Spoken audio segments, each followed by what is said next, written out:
नमो भगवते वासुदेवाय नमः। नमस्कार दोस्तों, कैसे हैं आप सब। बहुत स्वागत है आपके अपने ही चैनल इंस्पिरेशन ऑफ प्रेरणा में। हिंदू धर्म में नवरात्रि के 9 दिन बहुत ही खास होते हैं। नवरात्रि के 9 दिनों में दुर्गा जी के अलग अलग रूपों की पूजा की जाती है। नवरात्रि की शुरुआत यानी कि पहला दिन कलश स्थापना से होता है। इस बार चैत्र नवरात्र यानी कि 2022 अप्रैल वाली नवरात्र 2 अप्रैल से शुरू हो रही है। आज मैं आपको बताऊंगी कलश स्थापना की पूरी विधि, कलश स्थापना की तिथि, कलश स्थापना का समय, कलश स्थापना के नियम, कलश स्थापना में लगने वाला पूरा सामान और भी कलश स्थापना से जुड़ी हुई बहुत ही विशेष बातें जो कि जानना बहुत ही आवश्यक है नवरात्रि के लिए। तो आइए देखें। इस साल 2022 में नवरात्रि अप्रैल 2 से आरंभ हो रही है, जो कि दिन शनिवार का पड़ रहा है। इस बार नवरात्रि बहुत ही खास है। नवरात्रि के पहले दिन यानी कि शनिवार को सुबह 6:22 से 8:31 तक कलश स्थापना का शुभ मुहूर्त बताया गया है। पहले मैं आपको बता देती हूँ कि कलश स्थापना में आपको किन किन सामग्री की जरूरत पड़ेगी।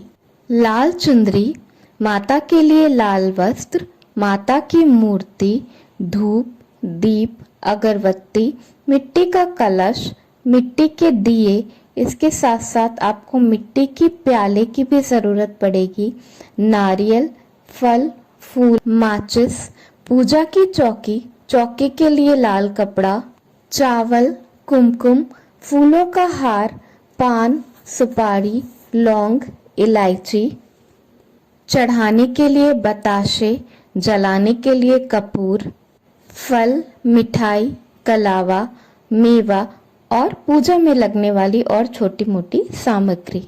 आइए अब जानते हैं कलश स्थापना की विधि। सबसे पहले आपको नहा धोकर पवित्र होकर ही कलश रखना है। कलश रखते हुए आपको बिल्कुल शुद्ध होकर बिल्कुल साफ सुथरे कपड़े पहनने हैं। एक बात बताना यहाँ बहुत ही जरूरी है कि कलश स्थापना करने के लिए आपको बिल्कुल भी 9 दिन उपवास रखने की जरूरत नहीं होती। अगर आप 9 दिन उपवास नहीं रखते फिर भी आप अपने घर में कलश की स्थापना कर सकते हैं। ये बहुत ही शुभ माना जाता है। आइए अब जानते हैं कि कलश किस तरह रखा जाता है। सबसे पहले आपको एक मिट्टी का कलश ले लेना है और उसे अच्छी तरह से धोकर साफ कर लेना है। इसके बाद अगर आपका कलश पहले से ही रंगीन कलर किया हुआ है तब तो कोई बात नहीं। अगर आपका कलश अच्छे से कलर किया हुआ नहीं है तो आपको उस पे रोरी और हल्दी से कलर कर देना है और उसके बाद उस पे सठिया बना देना है। इसके बाद आपको एक चौकी ले लेनी है। चौकी पे आपको लाल वस्त्र बिछाना है। लाल वस्त्र बिछाने के बाद आप उसमें मूर्ति या फिर देवी की प्रतिमा की स्थापना करें। उसके आगे आप अपना मिट्टी का कलश रखें। कलश में आपको पानी भरना है। कलश में दूब घास, चावल, सुपारी और 1-2 रुपए का सिक्का डालना है। 5 आम के पत्ते धोकर साफ करके कलश के ऊपर रखें। कलश के ऊपर आपको एक प्याला रखना है। उस प्याले के ऊपर चावल रखना है। चावल के ऊपर आपको एक दिया रखना है जो कि आपको सुबह शाम पूजा करते वक्त जलाना होगा। इसके साथ आपको एक नारियल चुंदरी में बांधकर भी उसी चौकी पर रख देना है। इस नारियल को देवी का स्वरूप माना जाता है।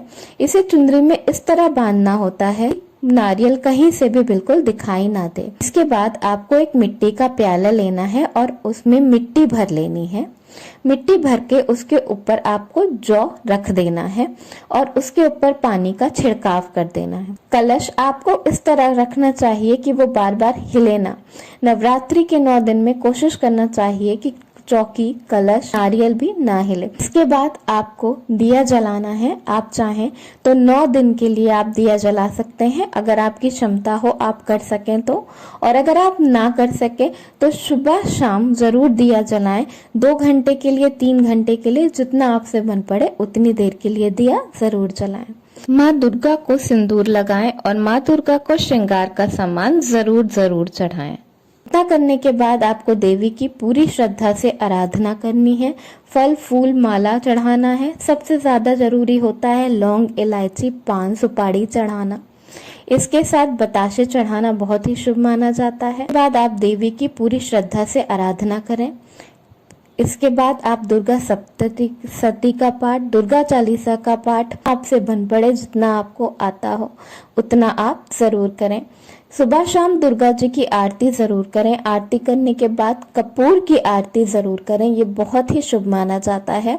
कपूर की आरती करने के बाद उस आरती को आपको पूरे घर में घुमाना है। इससे आपका घर बिल्कुल शुद्ध और पवित्र हो जाता है। इसके साथ साथ पूरे 9 दिन तक आपको कलश की और माँ दुर्गा की इसी तरह पूजा सुबह शाम करते रहना है। बस इतनी ही है 9 दुर्गा का कलश स्थापना की विधि।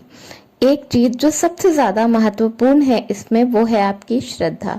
जितना आपसे बन पड़े उतना ही करें, पर पूरी श्रद्धा से करें। माँ आप पर जरूर प्रसन्न होंगी। धन्यवाद। वीडियो पसंद आया हो तो लाइक जरूर करिए।